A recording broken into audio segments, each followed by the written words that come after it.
Hi, I'm Janice McQueen, and welcome to the Janice McQueen Show. I'm really excited to have with me one of my very best friends, Lisa Gandara, and she is a celebrity makeup artist, a makeup artist to the stars, to pageantry. She is well-renowned, and I'm excited to share with you today her history in the beauty industry and how to get in contact with her, because she truly is the best. As a matter of fact, she did my makeup in here today, and I think I look pretty good. Welcome to the show, Lisa. It's so nice to see you. Thank you. You too. Well, as you know, I love you and I love your work. I think that you stand out above all the other hair and makeup artists because you truly bring out the beauty from inside. And so tell me about your history and what inspired you to become a hair and makeup artist? Well, I think I kind of just stumbled into it, and it was pageantry that, struck that chord. My mom always wanted me to be in a pageant, but I'm the youngest of 8 kids, so we had a tight budget, and I had a strict dad, and he was very much not for pageants and didn't believe in what we believe in today, that what pageantry does for women and young girls, boosting our self-esteem and confidence and learning and teaching us how to be public speakers. So about 19 years old, I entered my first pageant, and I think I was hooked at that point, and so was my mom, but I was a novice and I didn't know anything. And so I had some really good friends, met a lot of great people, and they taught me little by little how to do things. And that turned into, hey Lisa, could you do my makeup for the next pageant? And I was kind of dumbfounded and stumped, really thinking, me? And I guess that is what hit it off for me. I'm thinking, okay, I can do this. If someone's asking me to do their makeup for another pageant, I've learned all of my little things that I learned up to that point, which now that I look back, oh my goodness, I think, oh my goodness, what did I do? But it was good enough for someone to ask me to do their own makeup, and that's pretty much what started it. And so along the way, I've seen a lot. I've been doing hair and makeup for about 25 years. Wow. And times have changed and styles have changed. And I think that I've learned what's most important to me is to use makeup for what makeup was intended. And that is to enhance the beauty that we already have. I know that there are times when we are required as hair and makeup artists to do things like, major highlight and contour. Stage makeup is obviously heavier, and we have to do certain things for that, otherwise you're washed out because of the lights. Or if I'm doing an editorial shoot, I can I can go into fantasy land and do a lot of, fun things. But where I'm most at home and where I'm most comfortable is where I'm teaching women or young girls how to use makeup properly.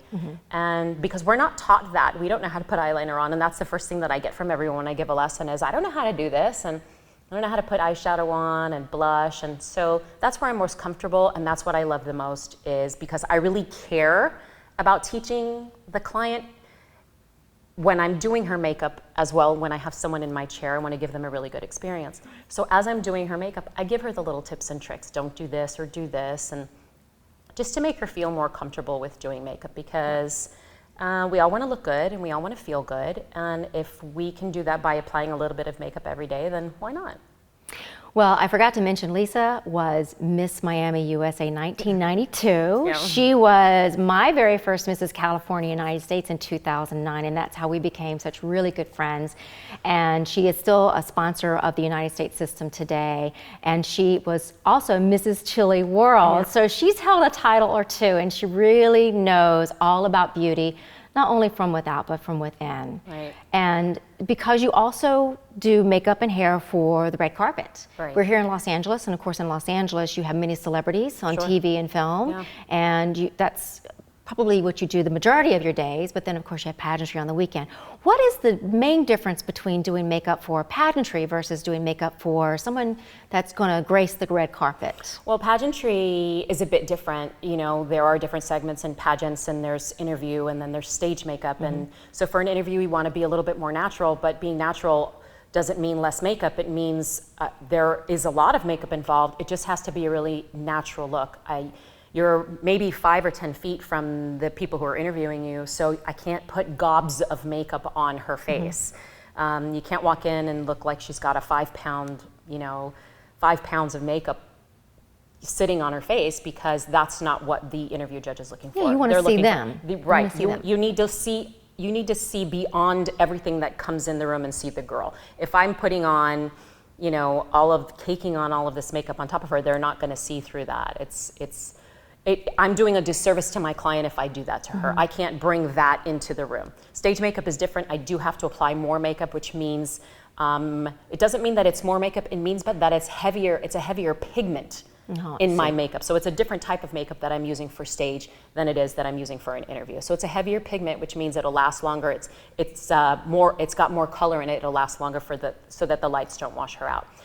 Also, when I do makeup for pageants, I kind of bring something else to the table because I'm a competitor. So when a girl sits in my chair, I know where she's at, I know where she's been, I know where she's going.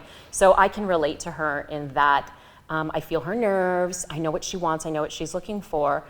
And I think that kind of brings me closer together to my client that's sitting where pageants are involved.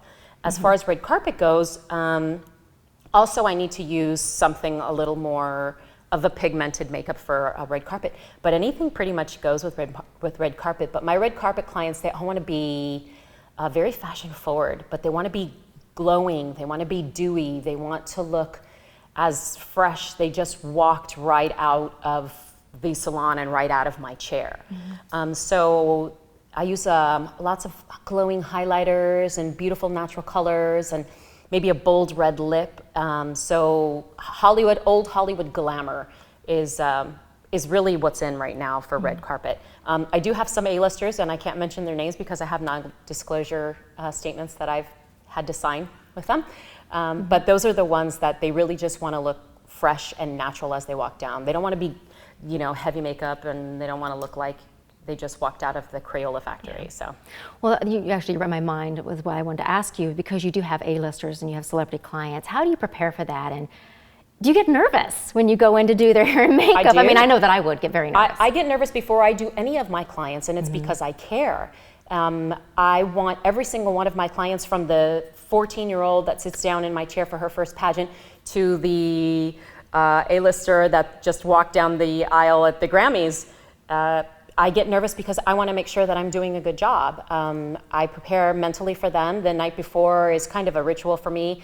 I make sure that my kit is set for everything that I need. You never know what their needs are, although I do have most people fill out, not a celebrity, but I do Google them and I see what they like. Yeah. And their trends, they tend to stick to the same thing, whatever their trends are, whatever trending, whatever it is that they like the same hairstyle or the same colors. They normally stick to the same thing. Yeah. So I'll Google them and do research on them. And I'll meditate and I pray. And I pray to God to please guide my hands and guide the strokes of my makeup brush and my pencils so that I can provide them with the service that they're hoping for. Well, it's another thing that I love about you is that when someone is in your chair, and I can speak from experience because I've been in your chair many times, is I leave feeling very grounded. Mm-hmm. I leave feeling very beautiful, but not just the outside because of all that you've done, but because of how you've made me feel. Right. And I think nowadays, and I can attest to this, everyone, nowadays we all need that. We need that to be grounded. We need someone that lifts us up, but also keeps us grounded and loved. And that is what Lisa does, and that's why you're the best in my book. Thank you. But because you are so good at what you do and you work with so many different products, I really wanted to pick your brain. Cool. I hope that you would share with us Absolutely. your very favorite products. Please take note, because these are the best products that you can possibly get, and this is what you use on a daily basis. I do. So if you could walk us through your top 5 products. Sure, I chose 5. So we can start with hairspray. This is Kenra number 25. And this is a special edition can, which is why it's gold. Kenra 25 is a firm hold hairspray, and it's about $19 a can, so it's not that pricey. So it's pretty affordable. You can use this hairspray every day and still brush it out. So it's got a firm hold. Like, I've used it for a pageant on a contestant consecutive for 3 or 4 days and have been able to brush her hair without her having to wash her hair, brush it out, and it doesn't have any sticky residue. Like, sometimes you can't, it's so sticky you really can't brush your hair out, and then it leaves a residue in your hair. So this is a good for an everyday product. They make them in small little cans that you can just throw in your bag.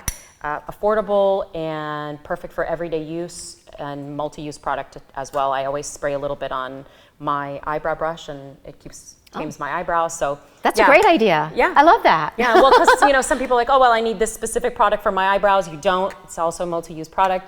Spray it on your eyebrow brush. Keep your little brows tamed. Wonderful. So Kenra 25.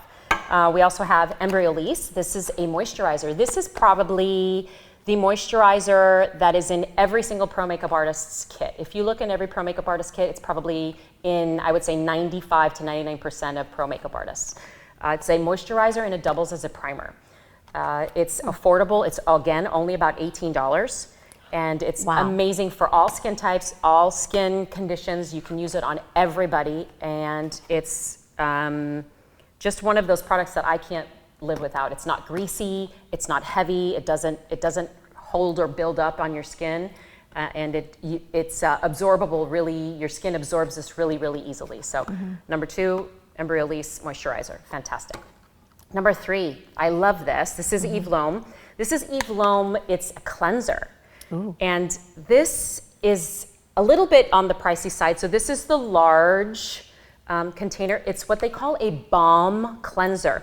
So it's kind of a sticky kind of a cleanser, more of a is it a little bit more moisturizing, I guess? It's kind of like thicker a cream. Serum? A serum. But it's what it is this will remove waterproof mascara.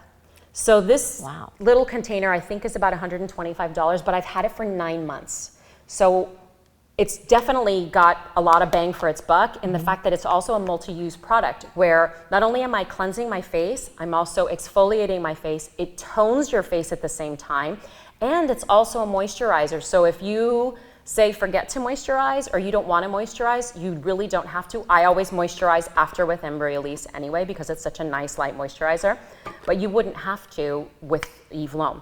So you would put this on your face and activate the product in your hand, cleanse your face. It comes with a muslin cloth. You would rinse the muslin cloth under warm water and then start to exfoliate. It's also an exfoliator. And then you would wipe off all the waterproof mascara and everything and rinse off. When you're done, the water tones your face. What's left on your face from the product is toning and moisturizing at the same time. Wonderful product. I love this. Multi-use product. I love multi-use products because you get a lot of bang for your buck. This is my new favorite lip gloss. And I'm wearing it today. And so am I. It's the Perfect Nude. It's from NYX. It's like $4.99. It's their new, let's see, what's it called? Intense Shine Lip Cream. And it's in the color Natural. It's $4.99. It's the Perfect Nude lip gloss. It's not goopy, and it pretty much lasts for hours without having to reapply, and I love it. So that's my new favorite lip gloss in nude. Yeah, and what I like about it, it looks different on you than it looks on me, I think. Yes, it's almost like it almost like changes when you put it on different skin tones. I love it. And finally, last but not least, Makeup Forever's waterproof Glide On eyeliner in black. It's one of my favorite, really easy to use. And it's on, once you put it on, it's on all day. You don't have to rub those eyeliners, the kohl eyeliners that you have to rub on the eye. Eyes are a very sensitive area and you shouldn't have to pull your eye or rub something in to get it to apply. So this waterproof from Makeup Forever black eyeliner, also my go-to. I've got about 4 or 5 of them that I buy because I tend to give them away as gifts to my clients because they love them so much. There's my top 5. Great. Well, we'll make sure that we list this on my website at janicemcqueen.com because we'll be having a blog for the Janice McQueen show, and you'll be able to see all these products as well as how to reach Lisa. But please tell our audience how to reach you because not only is she a celebrity makeup artist, pageant makeup artist, but she gives lessons. So, and she is here in Los Angeles, but she does travel, have Crown will travel, right? So how can we reach you, Lisa? Okay, so you can reach me. The best way is either by email or on my phone. I answer my phone all the time, texts. My phone number is 818-857-9518. And my email address is Lisa M. Gandara, Gandara, @att.net. And those are the best ways. I also have Facebook, if you'd like to look me up and friend me, Lisa Macumber Gandara on Facebook. And Instagram, lisagandara.mua. Easy. Great. Well, thank you so much. As always, it's such a pleasure to see you. It's my pleasure. And Lisa is amazing. Please contact her next time you're looking for a makeup artist or just someone to talk to, because she really is a great friend as well as a nice confidant. And she knows a lot in the business, and you've inspired me throughout the years. So join us next for Beauty Trends Made Naturally. Nice. I look forward to seeing you, and hopefully, Lisa, you'll come back and join us again.